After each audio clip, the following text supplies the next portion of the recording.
Hello friends, students, आज हम चर्चा करेंगे वाणिज्यिक बैंकों का महत्व या कॉमर्शियल बैंक्स का, व्यापारिक बैंकों की भूमिका देश के विकास में। देखिए, बैंक, जैसा कि मैंने पिछले मेरे व्याख्यान में बताया था कि बैंक का महत्वपूर्ण जो काम होता है वो जमाई स्वीकार करना होता है, ऋण देना होता है। विभिन्न खातों में जमाई स्वीकार करता है बैंक, विभिन्न तरीके से जो है ऋण उपलब्ध कराता है, ठीक है ना। और इसके अलावा भी कई कार्य बैंकों के द्वारा किए जाते हैं। इसके संबंध में हमने विस्तार से चर्चा की थी। आज हम चर्चा करेंगे कि किसी भी अर्थव्यवस्था के लिए बैंकों का क्या महत्व है, इसके बारे में आज हम चर्चा करेंगे। तो देखिए, जो बैंक्स हैं, किसी भी देश की अर्थव्यवस्था इसके बिना नहीं चल सकती। किसी भी देश की अर्थव्यवस्था का विकास बैंकों के बिना नहीं हो सकता। सबसे महत्वपूर्ण जो बिंदु है जिसके आधार पर हम कह सकते हैं कि बैंकों का अपना महत्व है किसी भी अर्थव्यवस्था में, वो सबसे महत्वपूर्ण बिंदु है प्रमोशन ऑफ सेविंग्स, यानी बचत को प्रोत्साहन। यानी बचत को प्रोत्साहित करना हमारे बैंकों का प्रमुख कार्य है, क्योंकि बचत जब प्रोत्साहित होती है तो आम जनता बचत की ओर अग्रसर होते हैं, बचत करने का प्रयास करते हैं। और जब बचत होती है तो देश का निर्माण होता है। देश के उद्योग धंधे के लिए जो है, व्यापार के लिए पूंजी की आवश्यकता होती है, तो उसकी पूर्ति हमारे बैंक उस बचत के माध्यम से ही करते हैं। क्योंकि छोटी छोटी जो बचत है वो किसी काम की नहीं रहती है। व्यक्तिगत रूप से अगर व्यक्ति के पास कोई पैसा पड़ा हुआ है, छोटी मात्रा में अगर पैसा पड़ा हुआ है, तो वो किसी काम का नहीं होता है। लेकिन वो ही पैसा अगर बचत के रूप में बैंकों में जमा हो जाए तो वो एक विशाल पैसा हो जाता है, बहुत मात्रा में, बड़ी मात्रा में पैसा हो जाता है। तो इसमें बचत प्रोत्साहित करने में हमारे बैंक महत्वपूर्ण भूमिका अदा करते हैं। इसी तरह से हमारी अर्थव्यवस्था में पूंजी निर्माण, जैसा कि मैंने बताया कि बचतों के आधार पर ही कैपिटल फॉर्मेशन होता है, पूंजी का निर्माण होता है। और पूंजी का निर्माण से ही देश का निर्माण होता है, क्योंकि बड़े उद्योग धंधों को पूंजी की आवश्यकता होती है। और बिना पूंजी का निर्माण किए हुए, विशाल पूंजी के अभाव में किसी भी देश का उद्योग व्यापार जो है विकसित नहीं हो सकता। इसलिए कैपिटल फॉर्मेशन में आपके बैंक जो है महत्वपूर्ण योगदान देते हैं। इसी तरह से financing for trade and industries, जो बिग इंडस्ट्रीज़ हैं, जो आपके बड़े बड़े उद्योग व्यापार धंधे हैं, उनको फाइनेंस करने का, उनको वित्त उपलब्ध कराने का काम जो है हमारे व्यापारिक बैंक करते हैं। क्योंकि इनके पास जो छोटी छोटी आम जनता की जो बचतें हैं वो विशाल मात्रा में एकत्रित हो जाती है, वो विशाल पूंजी का रूप ले लेती है। और उस विशाल पूंजी से जहां आवश्यकता होती है, जिन उद्योगों को पनपाना होता है या जिन उद्योगों को पैसों की आवश्यकता होती है, उनको वित्त उपलब्ध कराने का काम हमारे बैंक करते हैं। इसी तरह से आपकी पूंजी में गतिशीलता का भी अपना महत्व है।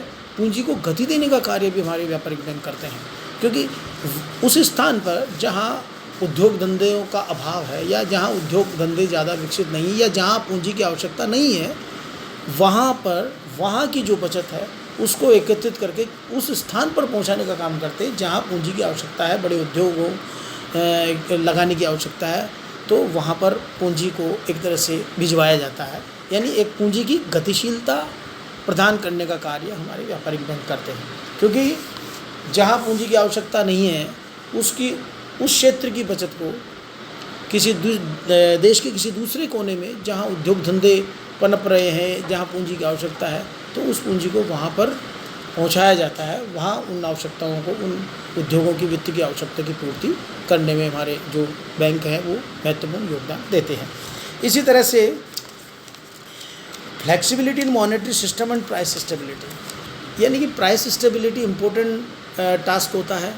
इधर आपके मॉनेटरी सिस्टम को जो है व्यवस्थित करना एक महत्वपूर्ण भाग होता है, और उसमें हमारे बैंक जो है महत्वपूर्ण योगदान देते हैं।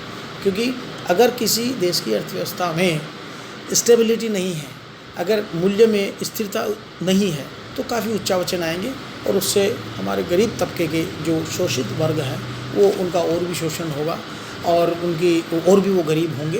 तो इन सब को ध्यान में रखते हुए प्राइस स्टेबिलिटी का काम भी हमारे व्यापारिक बैंक करते हैं, यानी महत्वपूर्ण योगदान इस क्षेत्र में भी हमारे व्यापारिक बैंकों का रहा है। इसी तरह से रेमिटेंस फैसिलिटी बहुत इम्पोर्टेंट है। एक स्थान से दूसरे स्थान पर पैसों को भेजना एक महत्वपूर्ण काम होता है और रेमिटेंस फैसिलिटीज़ कुछ चार्जेस लेकर हमारे बैंक जो है उपलब्ध कराते हैं। वर्तमान की स्थितियों में थोड़ा सा परिवर्तन आ गया है, क्योंकि किसी ज़माने में रेमिटेंस फैसिलिटी बैंकों के द्वारा जो दी जाती थी वो एक महत्वपूर्ण सेवा थी जो बैंक हमारे को उपलब्ध कराते थे। लेकिन वर्तमान परिस्थितियों में हम देख रहे हैं कि ATM फैसिलिटी अवेलेबल है, तो कहीं से भी कोई व्यक्ति अपना पैसा निकलवा सकता है, या RTGS है, ट्रांसफ़र कर सकते हैं पैसा। इसी तरह से ऑनलाइन हम लोग जो है खुद स्वयं जो है व्यक्ति जिसका खाता है अकाउंट में, तो वो अपना पासवर्ड के जरिए वो एक स्थान से दूसरे स्थान पर पैसा भेज सकता है। वर्तमान स्थितियों में ये सब विकसित हो गया है, हमारी टेक्नोलॉजी तकनीकी विकास हुआ है। उसका परिणाम ये है कि हम स्वयं भी जो है एक स्थान से दूसरे स्थान पर अपना पैसा भेज सकते हैं। इसी तरह से आपके हेल्प्स इन पब्लिक फाइनेंस, यानी कभी राज्य को वित्त की आवश्यकता होती है तो उसमें भी हमारे व्यापारिक बैंक जो है महत्वपूर्ण योगदान देते हैं, क्योंकि राज्य सरकारों को या केंद्र सरकार को भी पैसे की आवश्यकता होती है। उसके लिए पैसे जुटाने का माध्यम जो बनता है वो हमारे व्यापारिक बैंक बनते हैं। वो आम जनता से पैसा एकत्रित करके राज्य सरकारों को उपलब्ध करवाने के एक मध्यस्थता का काम करते हैं। वो इन सरकारें जो है इन्हीं के माध्यम से जो है आम जनता से एक तरह से उधार लेती है और संकट के समय जो है सरकारें अपना काम चलाती है।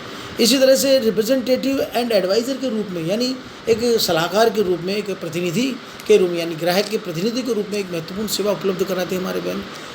और एडवाइज़र के रूप में यानी सलाहकार के रूप में कहाँ इन्वेस्टमेंट करना है, कितना इन्वेस्टमेंट करना है, कहाँ मार्केट मिलेगा, किस वस्तु की मांग ज़्यादा हो सकती है, कौन सा व्यापार जो है किसी व्यक्ति के लिए कि सूटेबल रहेगा, तो ये सब एडवाइज़र के रूप में भी बैंक अपना सहयोग देते हैं। और इसी तरह से रिप्रेजेंटेटिव के रूप में भी काम करते हैं, ग्राहक के प्रतिनिधि के रूप में भी वो अपनी सेवाएं उपलब्ध कराते हैं। और सबसे महत्वपूर्ण बात जो है वो है एम्प्लॉयमेंट जनरेशन, यानी कि रोजगार का सृजन जो महत्वपूर्ण भाग होता है। तो प्रत्यक्ष और अप्रत्यक्ष रूप से बैंकों ने जो है काफ़ी रोजगार उत्पन्न किया है। काफ़ी लोग जो है इसमें इन्वॉल्व हैं, बैंकों में डायरेक्ट भी अपॉइंटमेंट्स होते हैं। और आजकल तो बैंक जो है आपके BC यानी बिजनेस कॉरेस्पॉन्डेंट्स वगैरह की भी अपॉइंटमेंट करते हैं, तो वो भी एक तरह से कमीशन बेस पे अपना काम करते हैं। तो कुल मिला के प्रत्यक्ष और अप्रत्यक्ष रूप से में काफ़ी बड़ी मात्रा में रोजगार सृजन का कार्य हमारे व्यापारिक बैंक करते हैं। इसी तरह से innovation, new technologies have been adopted by our banks. हमारे बैंक जो है नई तकनीक का जो है एक तरह से उपयोग करके नई टेक्नोलॉजी का विकसित करने का काम हमारे बैंक करते हैं। इससे आम जन को, बैंकों के ग्राहकों को काफ़ी सुविधा हुई है। हम देख रहे हैं आजकल की जैसे ATM फैसिलिटीज़ है या RTGS जो फैसिलिटीज़ है, इनके माध्यम से हम जो है अपना पैसा एक स्थान से दूसरे स्थान पर पहुंचा सकते हैं और ग्राहकों को काफ़ी सुविधा इसमें रहती है। तो इस संबंध में भी महत्वपूर्ण योगदान हमारे जो व्यापारिक बैंक है वो दे रहे हैं।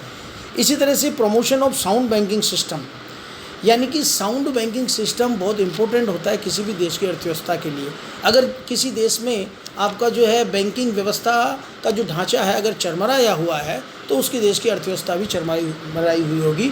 इस तरह उसकी विकास दर भी कम होगी। और जहां बैंकिंग व्यवस्था सुदृढ़ है तो इसका अर्थ ये है कि जनता का विश्वास बैंकों में बढ़ा हुआ है और बैंकिंग लेन देन में जनता का विश्वास है, तो उससे हमारे देश का या किसी भी देश की अर्थव्यवस्था का विकास संभव है।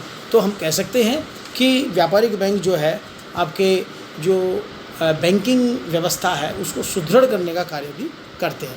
इसी तरह से बैलेंस्ड रीजनल डेवलपमेंट बहुत इम्पोर्टेंट है। किसी एक क्षेत्र का विकास हो जाए और किसी दूसरे क्षेत्र जो है उसका विकास नहीं हो, वो अविकसित रह जाए, तो किसी भी देश के लिए ये अच्छी बात नहीं है।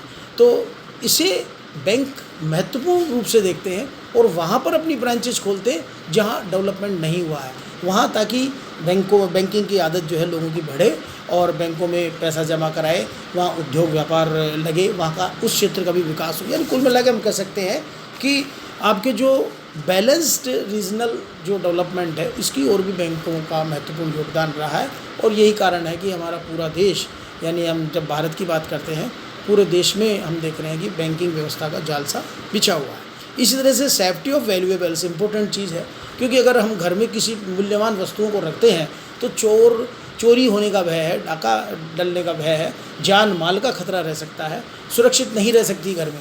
लेकिन हम बैंकों को में जो है, क्योंकि बैंक हमारे जो है वो मूल्यवान वस्तुओं को, आभूषणों को सुरक्षित रखने के लिए लॉकर की सुविधा प्रदान करते हैं। और जो लॉकर की सुविधा जब प्रदान करते हैं तो आप अपने डॉक्यूमेंट्स को, अपने वैल्यूएबल ऑर्नामेंट्स को आप वहाँ सुरक्षित रख सकते हैं और आप निश्चिंतता से अपने घर में रह सकते हैं। तो एक तरह से आपके जो वैल्यूएबल्स है उसकी सेफ्टी का काम भी जो है बैंक महत्वपूर्ण तरीके से करते हैं। तो ये एक महत्वपूर्ण योगदान है। इसी तरह से एंटरप्रेन्योर्स का डेवलपमेंट करते हैं, साहसी उत्पन्न करने का काम भी बैंक करते हैं, क्योंकि बैंक जो है प्रोजेक्ट्स तैयार करते हैं। प्रोजेक्ट्स से जो है आप जो अनएम्प्लॉयड यूथ है उनको जो है जानकारी उपलब्ध कराते हैं, उनको मार्केटिंग के बारे में जानकारी देते हैं, उनको प्रोडक्शन के बारे में जानकारी देते हैं और इस तरह से वो एंटरप्रेन्योर उत्पन्न करते हैं। साहसी उद्यमी व्यक्ति जो है वो उत्पन्न करने का काम भी करते हैं। तो बैंक इस क्षेत्र में भी रोज़गार उपलब्ध करा के और महत्वपूर्ण योगदान दे रहे हैं। इसी तरह से बाज़ारों का भी विस्तार करने का काम हमारे बैंक कर रहे हैं। तो ये सारे बिंदु ये स्पष्ट करते हैं कि किस तरह से बैंक महत्वपूर्ण है हमारी अर्थव्यवस्था में, या किसी भी अर्थव्यवस्था में बैंकों का अपना महत्व होता है। इतनी सारी सुविधाएं हमारे बैंक उपलब्ध कराते हैं और किसी भी देश का विकास करते हैं। Thank you.